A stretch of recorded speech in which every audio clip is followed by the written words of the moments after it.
Eu pergunto o seguinte, o senhor está, sei lá, o governo, o qual o senhor faz partido, está há 8 anos no governo federal, por que o senhor não mobilizou as forças políticas do Brasil e as autoridades para trazer essas grandes obras que agora o senhor está denunciando?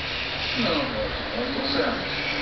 Eu nunca tive a honra de ter sido vivo durante esses praticamente 8 anos, mas logramos a fé da situação.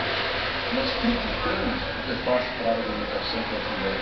Nós criamos universidades federais que não existiam, no ABC, em Guarulhos, em Osasco, na Baixada Santista, em Sorocaba, universidades que estão dando oportunidades. O governo Lula criou 786 mil bolsas de estudo em São Paulo, 1.100.000 famílias estão recebendo Bolsa Família que não tinham, para ter mais pobres em São Paulo, estão tendo uma contribuição que nenhum governo fez no passado. Cadê, Caído, o ferro que eu pedi para você ligar? Esqueci. Ah, esqueceu. E não quer que eu me ficou nervosa. Os 4 milhões de R$300 milhões, infelizmente, o governo do PSDB